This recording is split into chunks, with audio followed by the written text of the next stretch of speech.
spaningarna History Reconnaissance. This is D-Day in Korea, September 1950. The Battle of Inchon, the amphibious invasion of the city of Inchon. Far beyond the front line in the south of the Korean peninsula. A risky assault with the aim to cut the North Korean supply lines to the south and recapture the capital Seoul. And please, like and subscribe. It means a lot to us.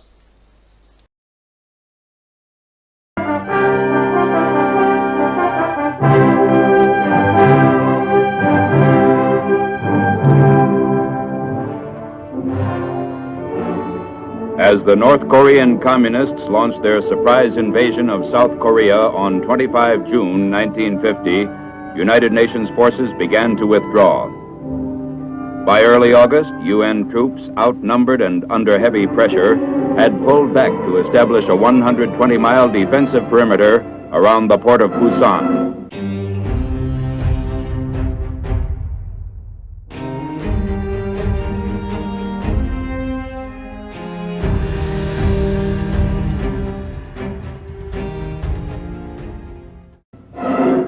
The problem that faced the United Nations commander was how to utilize his outnumbered forces so they could break out of the beachhead and take the offensive.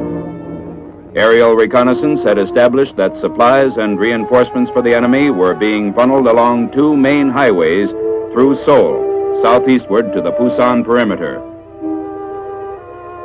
After estimating the situation and considering several possible plans of maneuver, General MacArthur decided to make an amphibious attack behind the enemy lines at the transportation and communication hub which centered around Seoul.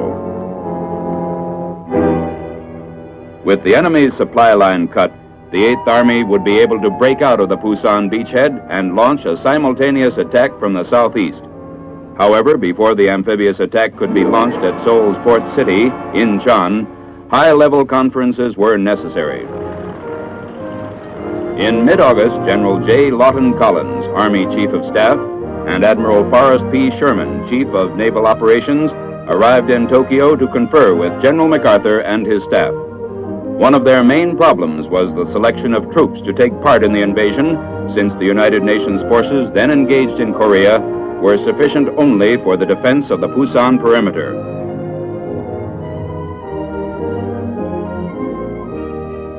Perhaps an even greater problem was presented by the tidal conditions at Inchon, considered among the most difficult in the world for an amphibious operation.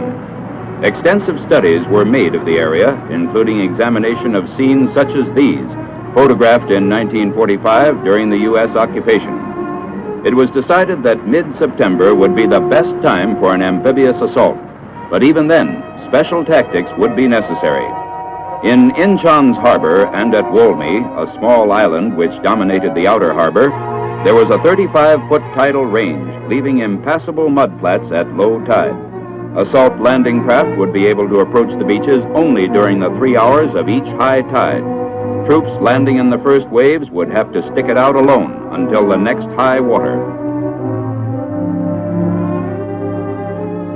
Meanwhile, it was decided that the 7th United States Infantry Division, which had been on occupation duty and undergoing training in Japan's snow-covered northern region, would constitute one major ground unit of the invasion force.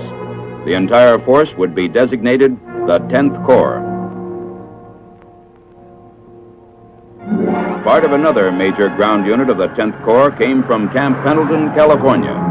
They were members of the United States 1st Marine Division, which was at that time deployed in widely separated areas of the world. Other units of the division were assembled from the Mediterranean area and Hawaii. Still other 1st Division Marines were already in Korea, helping to throw back the all-out communist attacks on the Busan beachhead.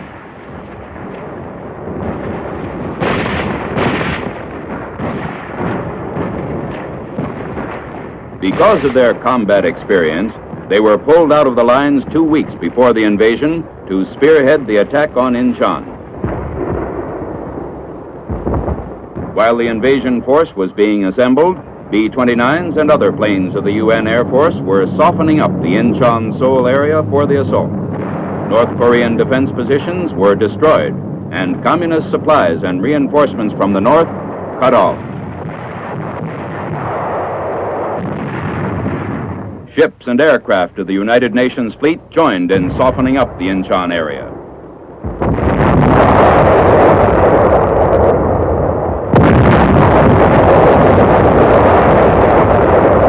To confuse the enemy, bombardments were directed at other coastal cities, including Pohang, Kunsan, Samchak, and Yangdak.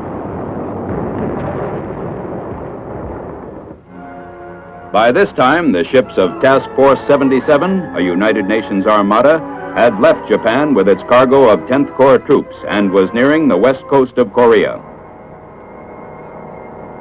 Navy crews were getting ready for D-Day. Ground troops were making final preparations to hit the beach. On D-2, 6 UN destroyers closed in to draw fire from Walmey's and Inchon's shore batteries so they could be definitely located. 1,000 yards, 900. As soon as the shore batteries opened up, our destroyers returned fire and moved in closer. The probing action was successful. Every shore battery fired and was pinpointed for later destruction by air and naval bombardment, thus preventing many potential casualties among troop-loaded transports and landing craft.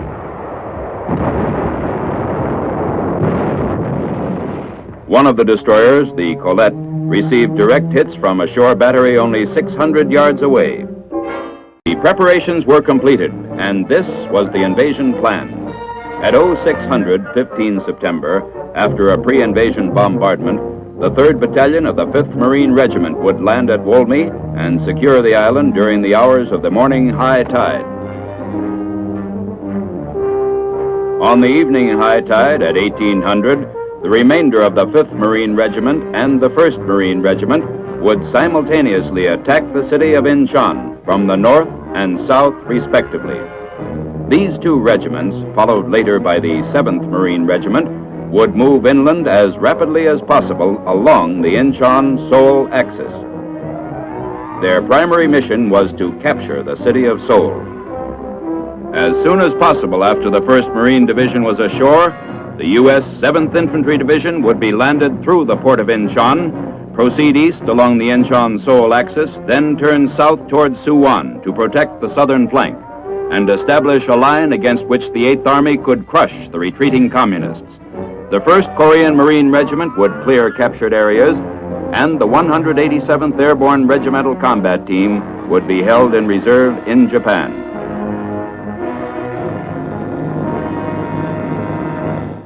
On 15 September, dawn broke off the island of Walmey.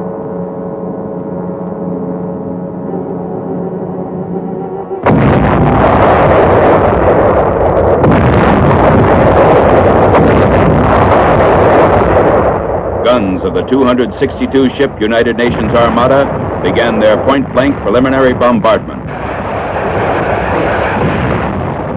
Tiny Walmey broke into flames as naval gunfire hit enemy ammo and fuel dumps. General MacArthur observed from the command ship.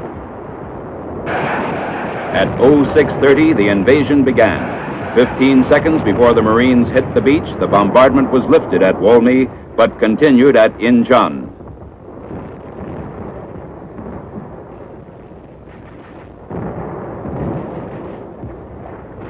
They hit the beach on schedule, completely combat-loaded.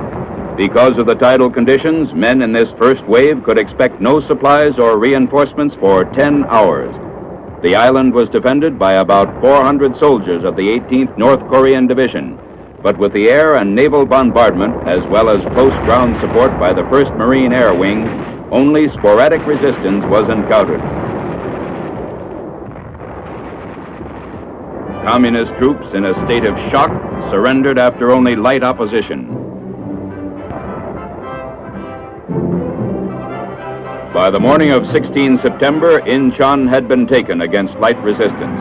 While the 1st Korean Marine Regiment cleared the city, the United States 1st Marine Division started toward the Han River, and beyond it, the former South Korean capital of Seoul, which lay about 20 miles from the Inchon beachhead.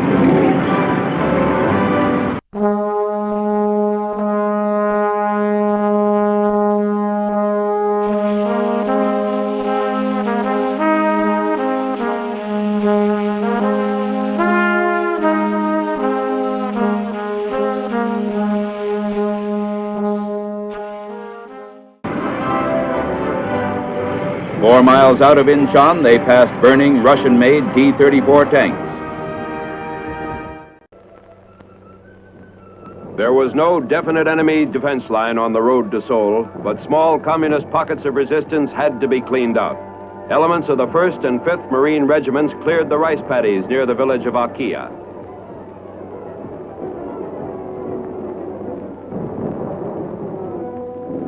On 18 September, a launch neared shore between Inchon and Seoul. Aboard was General MacArthur. He was met by Major General Edward M. Almond, commander of the 10th Corps. As General MacArthur came ashore, he was greeted by Major General O.P. Smith of the 1st Marine Division. On this same date, troops of the U.S. 7th Infantry Division landed at Inchon. First to disembark were men of the 32nd Regiment. They moved rapidly inland, then southward to form the base of an anvil against which the 8th Army, driving north, would crush the North Koreans.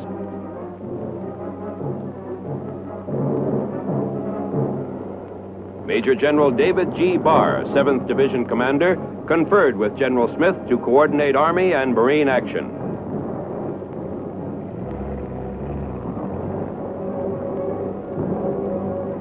On 19 September, the 5th Marine Regiment was maneuvering along the west bank of the Han River, poised to launch an amphibious attack.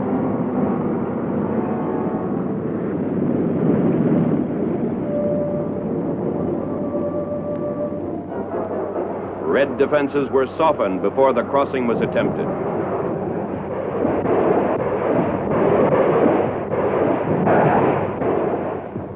In the early morning hours of 20 September, the 5th Marine Regiment started across against enemy resistance.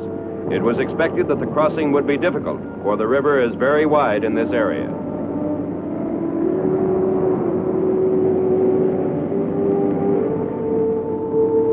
However, leading Marine elements quickly made the crossing. They rapidly established a 6-mile front on the far bank. By mid-morning, all opposition in the landing area had ceased, and remaining Marine elements crossed without difficulty.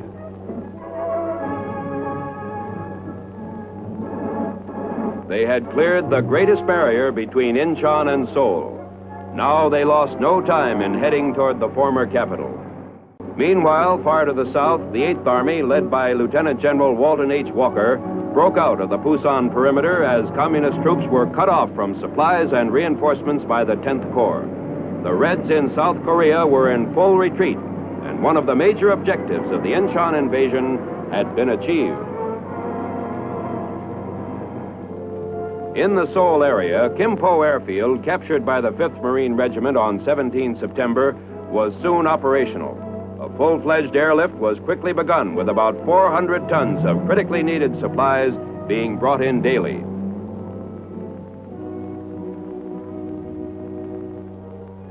General MacArthur, arriving at the airfield after a frontline inspection tour, again conferred with his combat commanders. He discussed the tactical situation with General Almond.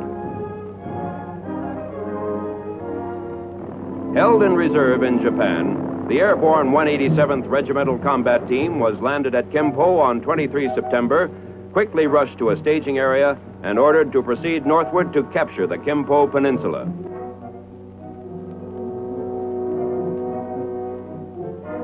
By 23 September, Marines of the 5th Regiment were slowly advancing toward the suburbs of Seoul. When resistance in the suburbs proved extremely heavy, the Marine commander decided to have the 1st Marine Regiment cross the Han in the vicinity of Yangdong-po, east and south of where the 5th Marine Regiment had crossed, then move them into the city through and south of the 5th Regiment's position.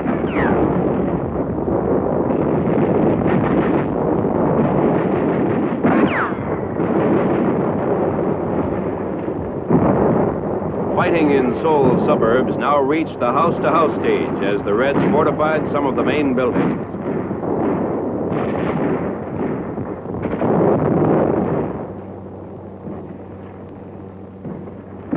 On 24 September, with the Marines still meeting fanatical opposition, General Almond decided to speed the plan for the capture of Seoul by utilizing elements of the 7th Infantry Division to envelop the southern portion of the city.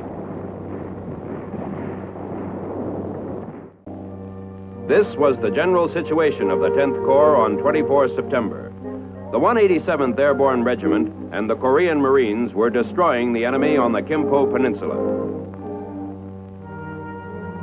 The 7th Marine Regiment was driving the enemy to the north. The 5th and 1st Marine Regiments fighting in the suburbs of Seoul were encountering fierce enemy resistance, which precluded an early capture of the city. The 7th Infantry Division, having seized the important airfield at Suwon, was deployed on the southern flank. Now the commanding general, 10th Corps, directed the 7th Division commander to commit one of his regiments in an amphibious crossing of the Han River. The regiment's objective was to attack the city amphibiously from the south, capture South Mountain, the commanding terrain in the city, and envelop the enemy's southern flank.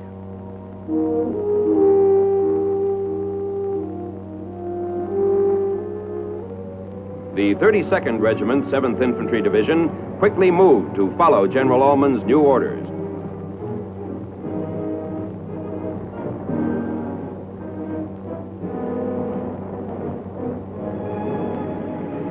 At 0630 on 25 September, after a 30-minute artillery barrage, the 32nd Regiment began its crossing southeast of Seoul.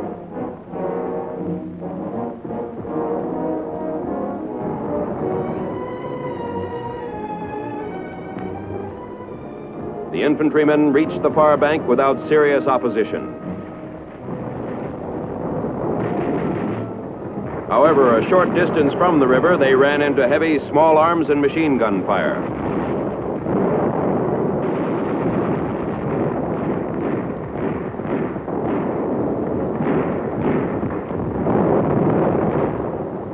By noon, the 32nd Regiment had captured South Mountain. With this commanding terrain in our hands, the defenses of Seoul virtually collapsed. Marine and 7th Division units, assisted by the 17th Rock Regiment, drove the North Koreans out of the city on 26 September.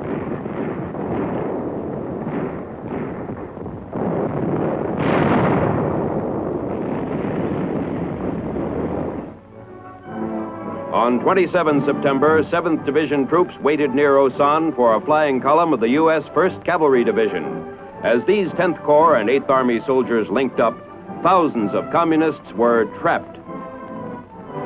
The anvil and the hammer were joined.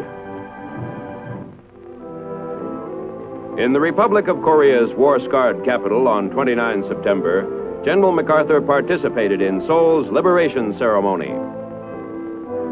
To Dr. Syngman Rhee, South Korea's 75-year-old president, the UN commander restored the city.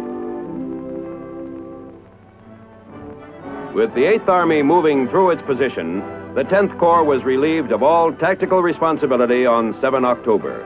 In 22 days, it had completed its job in the Seoul area and was on its way to another amphibious operation. The Korean War was far from over. Years of fighting remained, claiming countless victims. That's all, folks. Thanks for watching. Please like and subscribe.